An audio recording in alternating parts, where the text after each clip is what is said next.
हर हर महादेव। हार्दिक अभिनंदन इस शाम की शुभ संध्या सहित 6 बजे वाली क्लास में आपका। परमाणु और अणु की दुनिया में बहुत सारी विडंबनाओं, बहुत सारे सिद्धांतों, बहुत सारे तो नहीं लेकिन कुछ कुछ अपरंपारिक सिद्धांतों से मुलाकातें होती गई और आज हम इस स्टेज तक आ चुके हैं कि परमाणु का पूरा ही पोस्टमार्टम हो जाए। परमाणु की इस कड़ी में परमाणु समझ लिया था, अणु समझ लिया था, लेकिन परमाणु के उन सिद्धांतों के जो कुछ रूप थे वो आज की क्लास में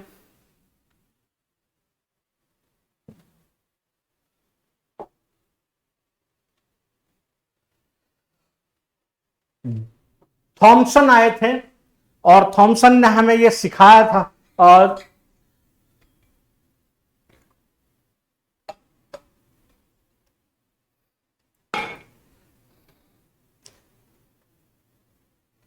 थॉमसन हमारे द्वारा जो सीखे हुए परमाणु की वर्षों बरस से चली आ रही एक उस समय की सर्वकालिक परिभाषा को थोड़ा सा विचलित कर दिया था, क्योंकि हम महर्षि कणाद से शुरू हुए थे। पाकुधा कात्यायन ने उसे व्याख्या दे दी थी, लवाजिये जुड़े थे उससे, और उसके साथ वैश्विक जगत ने भी यह स्वीकार कर लिया था कि पदार्थ का वह छोटा भाग जो आगे विभाजित नहीं हो सकता वो परमाणु कहलाता है।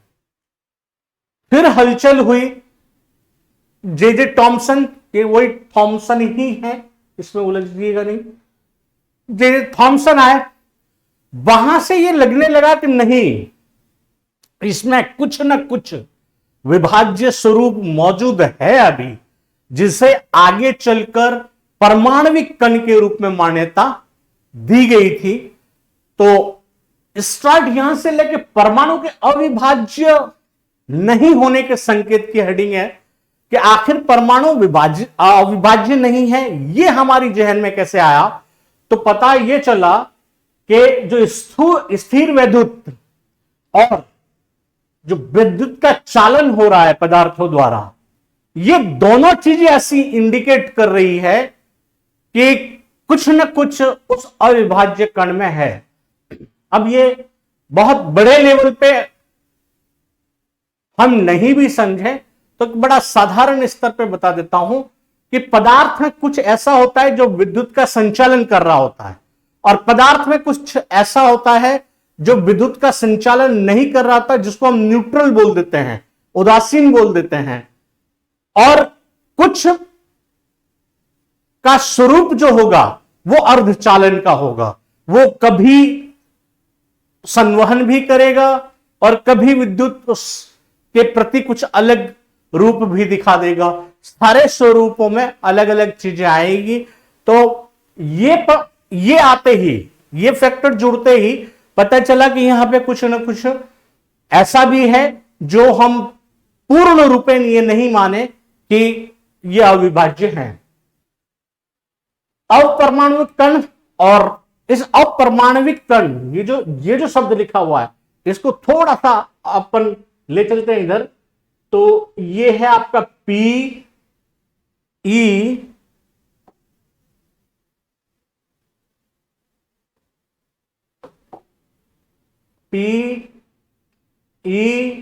And N. ये जो पी जब बोलता हूं तो ये आप इसको प्रोटॉन मानिएगा, ई को इलेक्ट्रॉन समझिए और एन को न्यूट्रॉन समझिएगा। ये पीईएन स्वरूप में इसलिए लिखा है कि ये हमारे हाथ में सदैव रहती है और इसे भूलने की हम भूल नहीं सकते। हम शिक्षक हैं, आप शिक्षक बनने की तैयारी कर रहे हैं, तो आपकी तलवार क्या और आपका हथियार क्या, एक ही तो है, वो है पेन। कलम उस हस्ती का नाम है जो हर किसी का तलवार उस फिजा का नाम है जो हर किसी का नामो निशा मिटा दे, और कलम उस तकदीर का नाम है जो हर किसी की किस्मत बदल दे। तो बस इस किस्मत ने, इसी ने बदली किस्मत किसकी? आपके परमाणु की। और परमाणु में ये प्रोटॉन, इलेक्ट्रॉन, न्यूट्रॉन। अब आइए आप जी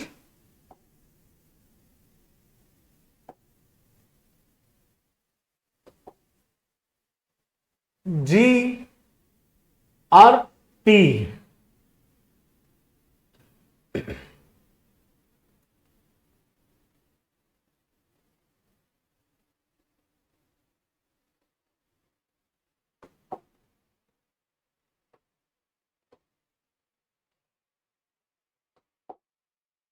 G L C.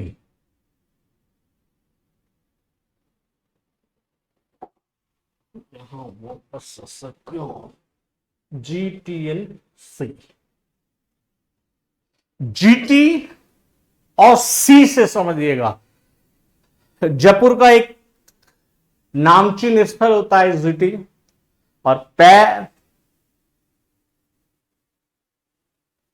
Pen GT से ही खरीदी जाए और चैनल गेट सी से ली जाए, इस तरीके से बताया जा सकता है। हम और भी अलग स्वरूपों को देखेंगे, लेकिन अभी आप समझिए कि वो जीटीसी का मतलब क्या है। प्रोटॉन गोल्डस्टीन द्वारा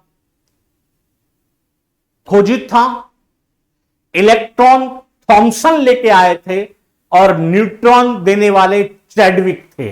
ये इनके खोजकर्ता है, वो उनके सामने लिखा हुआ है जीटीसी से। पीईएन से मैंने बता दिया कि प्रोटॉन है, इलेक्ट्रॉन है और न्यूट्रॉन है। प्रोटॉन की खोज किसने की? आपकी गोल्डस्टीन ने की। और ये याद रखिएगा, प्रोटॉन वाले हिस्से में आप उलझेंगे, इधर उधर बहुत सारे नाम भी होंगे, लेकिन जो सर्वमान्य आपका नाम, अगर मैं एनसीईआरटी बेस को ही रखूं तो फिर गोल्डस्टीन ही मिलना है आपको। इलेक्ट्रॉन थॉमसन साहब ने बता दिया था, और न्यूट्रॉन चैडविक लेकर आए थे, और वो उदासीन ही लाए, क्योंकि प्रोटॉन पे तो आवेश धन आवेश था। फिर ये गया कि ये माना गया उस समय कि परमाणु प्रोटॉन और इलेक्ट्रॉन से बने हैं, जो परस्पर आवेशों को संतुलित करते हैं। क्योंकि अपन एक बात पढ़ चुके हैं पहले कि जितने इलेक्ट्रॉन होंगे उतने ही प्रोटॉन भी होते हैं, और चूंकि न्यूट्रॉन उदासीन होता है, इसलिए एक विलगित परमाणु जो है, परमाणु सदैव उदासीन स्वरूप में होगा।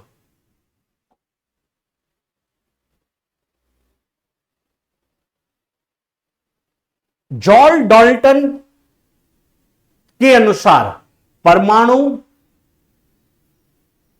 अविभाज्य और अविनाशी था, लेकिन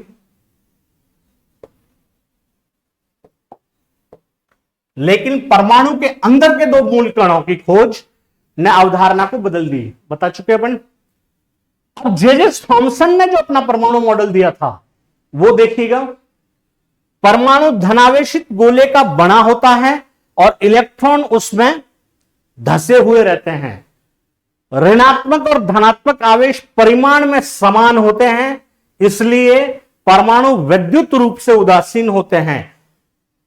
आपके सवालों में कोई सवाल आए या नहीं आए, अगर परमाणु से कोई संतुलित सवाल बना हुआ है आज दिन तक, जो साइंस स्ट्रीम से है उनके लिए भी और जो साइंस स्ट्रीम से नहीं है उनके लिए भी, तो ये एक लाइन आपका प्रश्न का आधार है किसी भी कंपटीशन लेवल पे, चाहे वो नेशनलाइज कंपटीशन हो या फिर रेलवे जैसा एक बड़े प्लेटफॉर्म का कंपटीशन हो।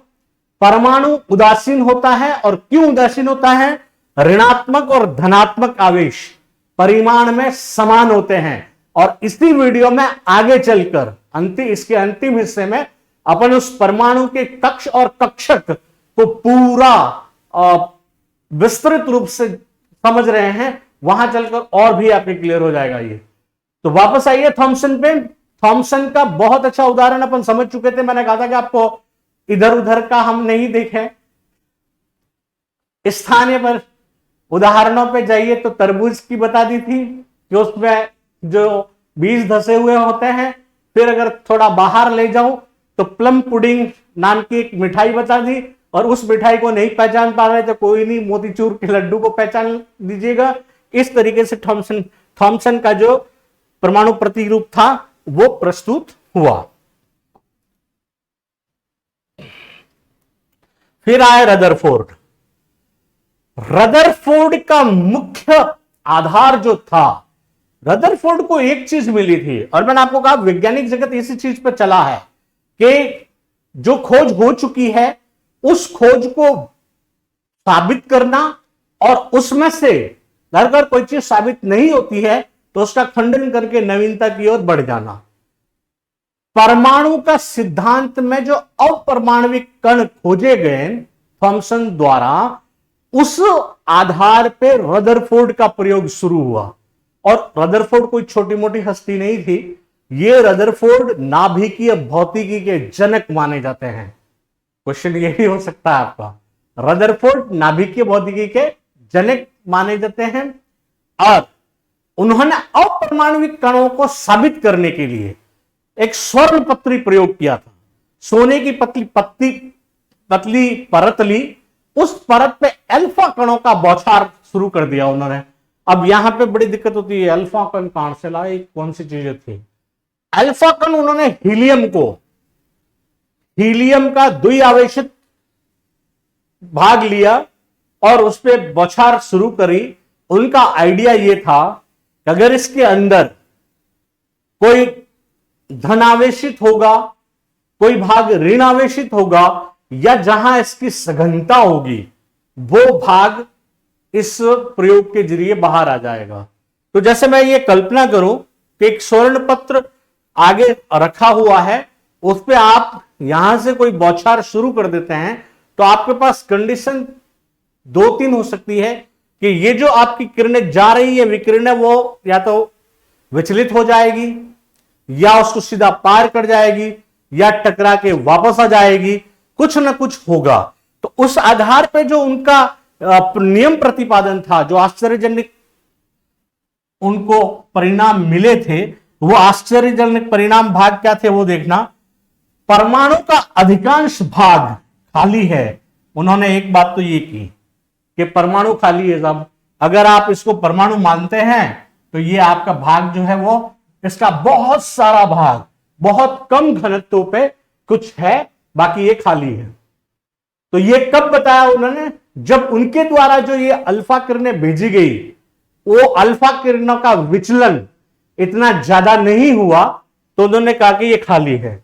दूसरा उन्होंने कहा कि परमाणु में धनावेशित, ध्यान रखना ये आपके प्रश्न की भाषा है, मुझे ये 3 बिंदु मिल जाएं तो एक बेहतर सवाल आपके समक्ष प्रस्तुत कर सकता हूं इस रूप में कि रदरफोर्ड ने अपने प्रारंभिक प्रयोग में निम्नलिखित में से जो परिणाम प्राप्त नहीं किया वो था।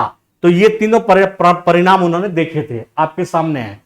पहला, अधिकांश भाग, ये जो बनाया है इसको देखकर आपके ये अपने आप दिमाग में आ जाना चाहिए और आपको अलग से रटने की जरूरत नहीं पड़ेगी।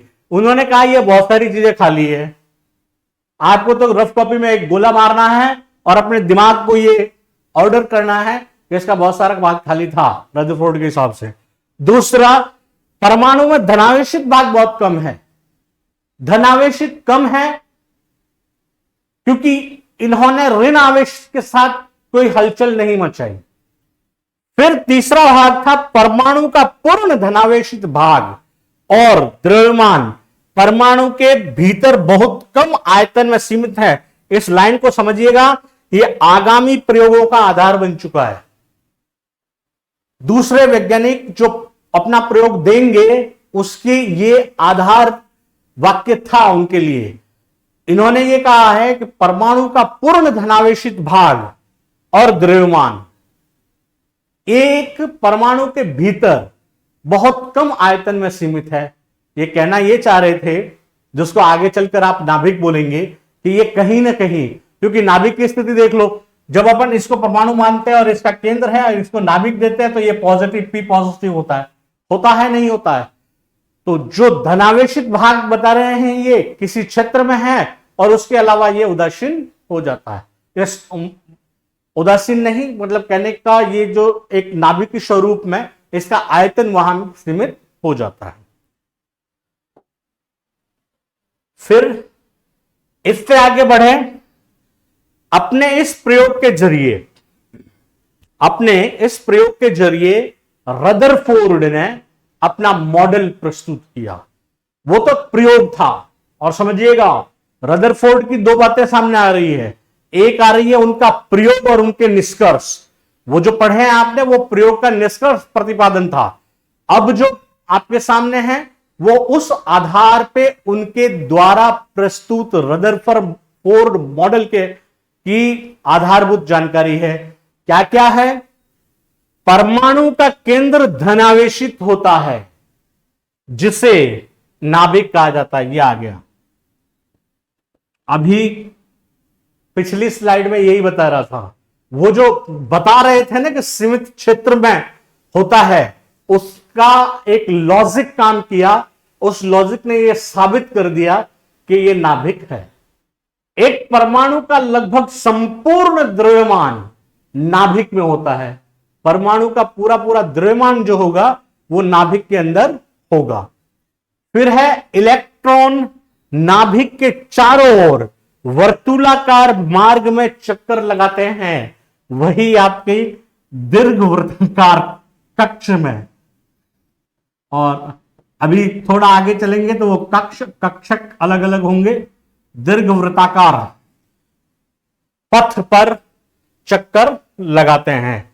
नाभिक का आकार परमाणु के आकार की तुलना में काफी कम होता है।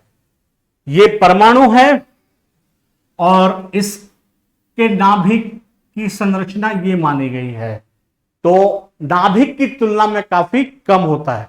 प्रारंभिक समय में तो इसकी कल्पना ऐसी की गई थी कि फुटबॉल के मैदान में एक मक्खी बैठी हुई है, उसे नाभिक मान लिया जाए। ये स्वरूप माना गया था नाभिक का।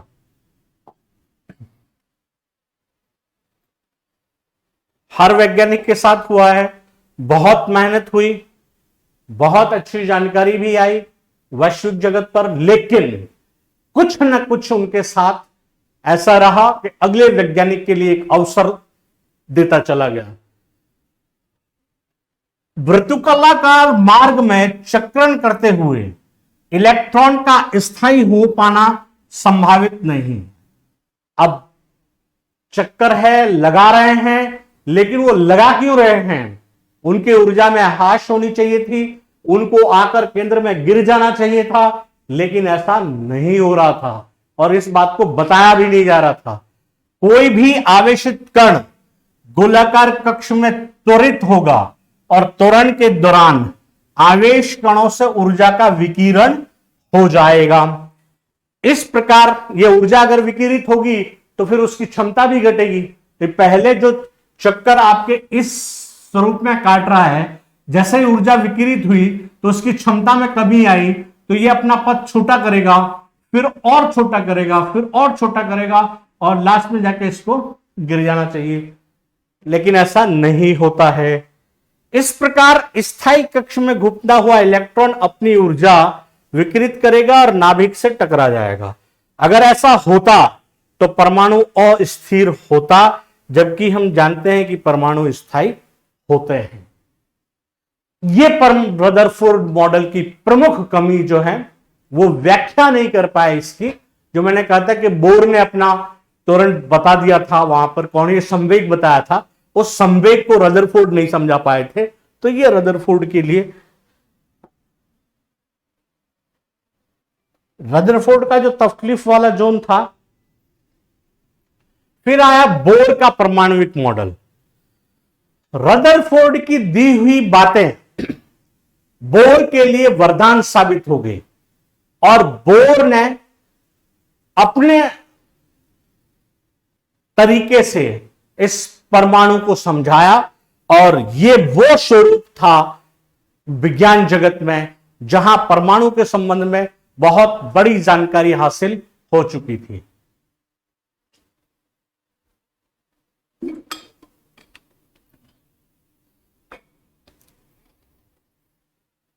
बोर ने एक कक्षा के ऊर्जा स्तर की कल्पना की और उस ऊर्जा स्तर का नामकरण दिया।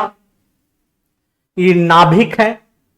नाभिक के बाद ये जो चारों आप देख रहे हैं पथ, उन सब का अपना अपना एक नाम दिया और सबसे पहले इनको कहा कक्ष। इन सबको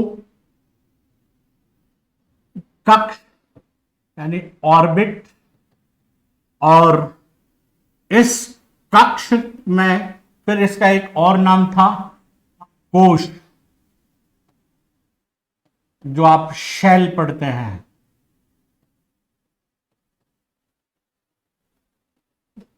इसका उपरूप हुआ कक्षक, जिसको कहा गया ऑर्बिटल, और कोश का उपरूप हुआ उपकोश, इसे हम सबशेल कहेंगे। वैसे ऑर्बिटल ज्यादा आता है काम में। कक्ष, कक्षक या कोश और उपकोश की अवधारणा, ये जो KLMN है, ये इसका कोश मान लीजिए या इसका कक्ष मान लीजिए। अब इनके भी उपकोश या उपकक्ष है।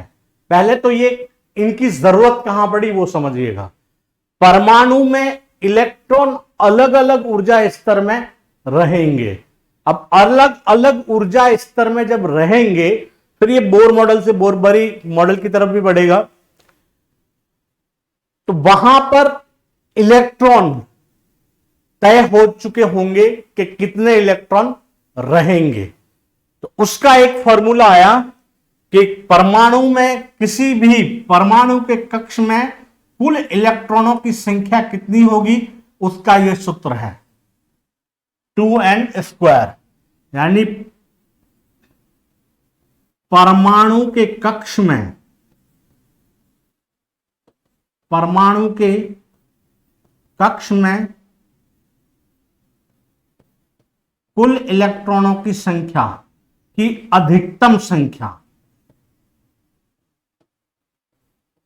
अधिकतम संख्या, ये 2n² है। कंपटीशन में पूछा गया, ये प्रश्न भी है तो आपके बड़े काम का है। अब इससे सिद्ध क्या होगा वो देखिएगा। कक्ष के जो बता रहे हैं, के में कुल कितने इलेक्ट्रॉन रह पाएंगे, के में रहेंगे 2। एल में कुल इलेक्ट्रॉन आएंगे आपके कितना होना चाहिए, 2n² के 8, और m में होंगे 18, n कोश में होंगे 32 इलेक्ट्रॉन। अब यहां पर एक बात आएगी कि ये K2 और L8 M18 ये क्या है, यहां से थोड़ा सा प्रयास कीजिएगा इसको समझने के लिए, क्योंकि आपके ये बिल्कुल अलग चीजें स्टार्ट हो जाएंगी। K एक कोश है परमाणु का जिसमें अधिकतम 2 इलेक्ट्रॉन रह सकते हैं। L दूसरा कोश है जिसमें 8 इलेक्ट्रॉन रह सकते हैं। M तीसरा इलेक्ट्रॉन है जिसमें 18 इलेक्ट्रॉन रह सकते हैं। और जो N है वो चौथा कोश है जिसमें 32 इलेक्ट्रॉन रह सकते हैं। ये सब कहां से लाया, ये हमने कोई रटा रटाया फॉर्मूला नहीं डाला, कोई अप्रत्याशित संख्या नहीं डाली। हमारे पास वैज्ञानिक जगत का एक फॉर्मूला है, उस फॉर्मूले वो फॉर्मूला है 2n²। n उसमें कक्ष की संख्या निरूपित करता है। इसमें जो ये आपका n है, n कक्ष की संख्या को बताता है।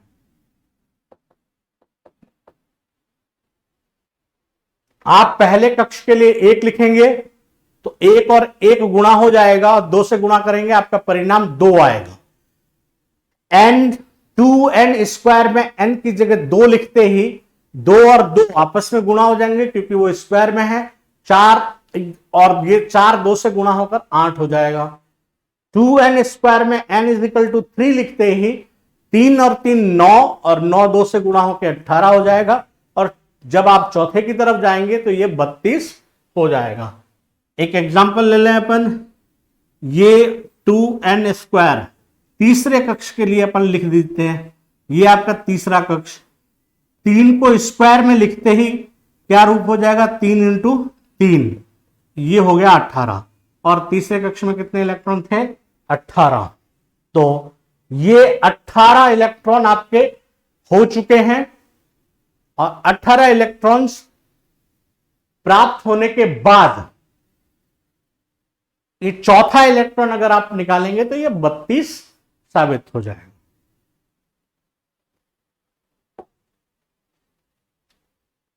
इसी को पढ़ते हैं और आगे।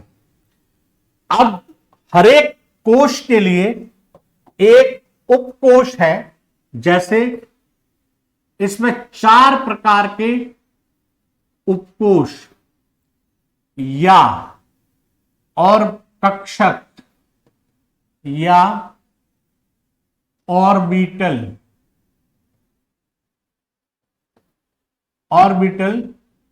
दे रखा है। उपकोश, कक्षक या ऑर्बिटल। अब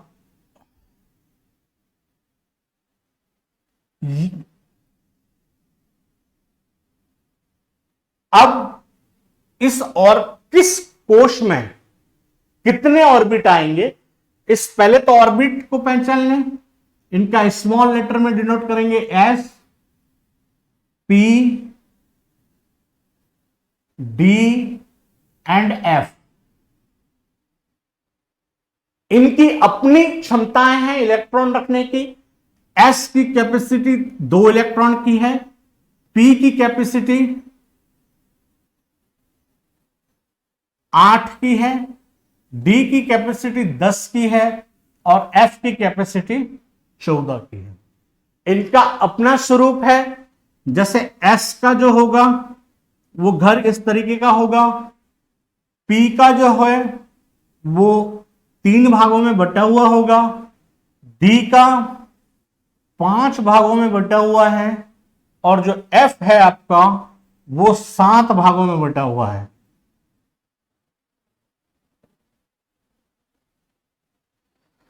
अब हर एक में 2 इलेक्ट्रॉन रहेंगे विपरीत चक्रण में, वहां तक जाने की जरूरत नहीं है, लेकिन समझ लीजिए। एक इलेक्ट्रॉन आएगा, दूसरा ये एक घर में 2 इलेक्ट्रॉन। इसमें जब इलेक्ट्रॉन रहेंगे तो इसकी बड़ी अच्छी क्वालिटी है, पहले 1, 2 और 3। ऐसा नहीं होगा कि 2 इसमें आ जाएगा फिर इसमें आएगा, फिर चौथा वापस यहां आएगा। इसलिए विज्ञान में कहीं कहीं अर्धपूरित कक्षक को भी स्थायी माना जाता है। वो स्थायी इसलिए होता है क्योंकि उसका आधा कक्षक भरा हुआ होता है, और यदि ऐसी स्थिति नहीं हो तो फिर उसके लिए विचलन की संभावनाएं रहती है। तो जिस कंपटीशन को आप हैंडल कर रहे हैं, आपके काम की चीजें ये है, लेकिन दोनों आपस में जुड़ी हुई हैं, इसलिए समझना जरूरी है कि एस में 2 इलेक्ट्रॉन, पी में 8, डी में 10 और एफ में 14। अब यहां से आपको और क्या समझना है वो समझिएगा कि आप साधारण रूप से वापस कहा कि विज्ञान को अगर आपने अपने आसपास से नहीं समझा तो ज्यादा मुश्किलें खड़ी करता है। आपके पास कल्पना कर लीजिए 4 मंजिला एक बिल्डिंग है, उसके ग्राउंड फ्लोर में जो मकान बना है उसमें केवल 2 व्यक्ति रह सकते हैं। उसका जो फर्स्ट फ्लोर है उसमें 3 घर है, 3 रूम है, 3 अपार्टमेंट है, 3 कमरे हैं, जो भी सोचो आप। 6 इलेक्ट्रॉन एंड 6 व्यक्ति रह सकते हैं। उसका जो सेकंड फ्लोर आ जाएगा उसमें 5 भाग हैं और उसमें 10 इलेक्ट्रॉन रह सकते हैं, और जो सबसे ऊपर वाला है उसमें 7 भाग है और 14 जने रह सकते हैं। ये कहां काम आएंगे? जो कल अपन सोडियम और क्लोरीन पढ़ रहे थे ना, तो मैंने एक बात कही थी कि सोडियम का अंतिम घर में एक ही है। तो ऐसी चीजें जब इनको पढ़ने के बाद समझ लोगे तो और भी फंडा क्लियर हो जाएगा। वहां जाके आपको पता चल जाएगा कि संयोजकताएं क्या होती है जो इस टॉपिक से रिलेट कर रही है, और ये आपस में जो बंध बनते हैं जो आगे वाले टॉपिक में आएगा, तो उसका भी आधार यहां पर क्लियर हो जाएगा। ये अंश समझने में आप जो नॉन स्ट्रीम है या वे सारी बहनें जो बतौर गृहिणी अब तैयारियां कर रही हैं और पढ़े हुए काफी समय हो गया है, उनको समझने में थोड़ी मुश्किल रहेगी, लेकिन इतनी मुश्किल नहीं रहेगी कि समझ में नहीं आए। इत्मीनान से देखिएगा। आप वापस रिपीट करता हूं, आपको कोश बताया हमने। कोश में यह बोला है कि के, एल, एम और एन ये 4 कोश है। फिर मैंने ये कहा कि ये सारे उपकोश है। तो अब उत्तर आपके मुंह से निकलेगा। एस, के की क्षमता आपने बताई थी कि 2 इलेक्ट्रॉन होंगे। एल की 8 बताई थी, एम की 18 बताई थी और एन की 32 बताई थी। के में 2 इलेक्ट्रॉन रहेंगे तो उपकोष कितना होगा उसके पास? केवल एक, एस, क्योंकि 2 इलेक्ट्रॉन ही तो रखना है।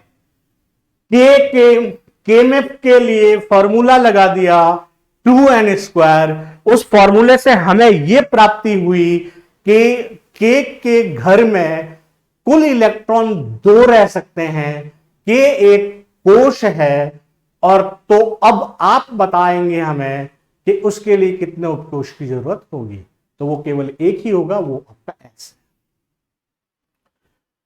है। फिर एल में आपको 8 इलेक्ट्रॉन को रखना है, तो फिर आपको 2 उपकोष की जरूरत पड़ेगी, एक तो एस की और दूसरा पी की। एम के 18 इलेक्ट्रॉन को आपको व्यवस्थित करना है, आपको 3 ऑर्बिटल की जरूरत पड़ेगी, एस पी डी की। और आपको 32 इलेक्ट्रॉन रखने हैं, तो आपको एस पी डी और एफ ये 4 इलेक्ट्रॉन रखने हैं। एस इलेक्ट्रॉन है, एसपी है, एसपीडी है और एसपीडीएफ 4 भाग हो गए हैं। तो अब आप यहां से देखिएगा कि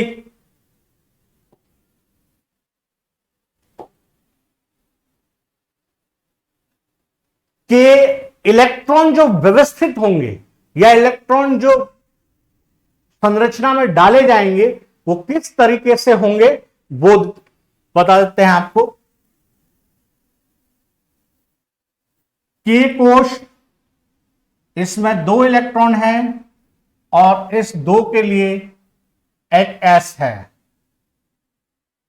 एल 8 इलेक्ट्रॉन और इसके लिए एस और पी है।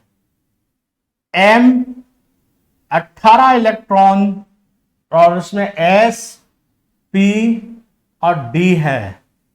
एन 32 इलेक्ट्रॉन, इसमें एस, पी, डी और एफ है। एस है तो 2 इलेक्ट्रॉन इसमें आ जाएंगे। तो जब हम लिखेंगे, और ये कहां लिखे जाते हैं? ये लिखे जाते हैं इलेक्ट्रॉनिक विन्यास के रूप में। किसी भी परमाणु का इलेक्ट्रॉन विन्यास जब लिखा जाता है तो इसकी जरूरत पड़ती है। अब यहां से एक उदाहरण है कि किसी भी परमाणु के अंदर अगर 4 इलेक्ट्रॉन है तो वो किस रूप में व्यवस्थित होगा?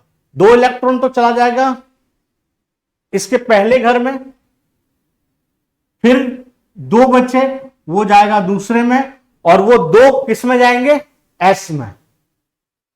और ये चार्ट समझने के बाद उसको अगली तरीके से समझेंगे, क्योंकि इलेक्ट्रॉनिक विन्यास आपसे रिलेट करेगा नहीं, केवल आपको संयोजकता की जरूरत पड़ेगी। यहां आपको समझना केवल इतना था कि जो बोर आए थे, बोर मॉडल ने अपना एक मॉडल दिया था, वो ऊर्जा स्तर का मॉडल दिया था। ऊर्जा स्तर से फिर आगे चलकर बोर बड़े मॉडल में ये मिलता चला गया, तो वहां से ये सारी चीजें उठी और हर एक परमाणु के लिए एक कोश, और कोश के पैरेलल फिर उप कोश के सब में उपकोश की अवधारणा आई। और उस उपकोश की अवधारणा में यह हुआ कि एक पहला परमाणु ऊर्जा स्तर होता है, उसके अंदर एक उपकोष s होता है। l दूसरी अवस्था है जिसमें कुल 8 इलेक्ट्रॉन रहेंगे और ये s और p ऑर्बिटल में रहेंगे। m तीसरा ऊर्जा स्तर कक्ष है जिसमें 18 इलेक्ट्रॉन रहेंगे और ये s, p और d में रहेंगे। और चौथा ऊर्जा स्तर n होगा जो 32 इलेक्ट्रॉन को रखता है और ये s, p, d of f अवस्था में रहता है। आवर्त सारणी और इलेक्ट्रॉनिक विन्यास, इन दोनों को ही मैं अभी आपको इंट्रोड्यूस नहीं करवा रहा हूं, इसके लिए अपना अलग सेशन होगा, क्योंकि आप जिस चीज की तैयारी कर रहे हैं वहां पर मुख्य फोकस है परमाणु, अणु और फिर कार्बन में रसायन बंध आएंगे। तो आपके क्षेत्र तक अपने स्टडी को अपन कंसिस्ट रखें और जो विज्ञान के क्षेत्र के बाहरी ज्ञान जो दूसरी परीक्षाओं के लिए असीमित है या अपरिमित है, उनको समझने के लिए साइंस स्पेशल जो क्लास होगी उनकी वीडियो आपके काम आ जाएगी। तो आज वापस रिपीट कर दूं कि हमने पढ़ा क्या है। हमने ये पढ़ा है अणु और परमाणु से रिलेटेड जो सिद्धांत आए थे कि पहला डाल्टन ने ये कहा कि यह अविभाज्य कण है और आगे विभाजित नहीं होगा। उसके बाद उसी में संशय की स्थिति पैदा हुई जब स्थिर विद्युत और वैद्युत संचलन देखा गया, तब जाकर जे थॉमसन का एक प्रतिरूप आया। जे थॉमसन के प्रतिरूप में उन्होंने अपरमाणविक कणों की कल्पना कर दी। उस कल्पना को और विस्तृत रूप से व्याख्या करी अपने प्रयोगों द्वारा, वो रदरफोर्ड थे और रदरफोर्ड के ही मॉडल से प्राप्त ज्ञान को फिर ऊर्जा स्तर तक समझाने का प्रयास किया, वो बोर मॉडल था।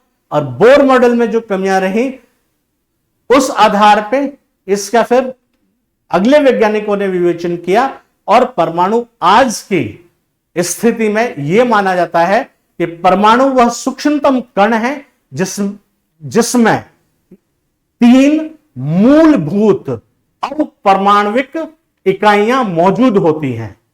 अब आज की परिभाषा वापस रिपीट कर दूं, वर्तमान समय की जो परमाणु की परिभाषा आती है वो ये होती है कि परमाणु वह सूक्ष्मतम कण है जिसके अंदर 3 मूलभूत अपरमाणविक इकाइयां मौजूद होती हैं।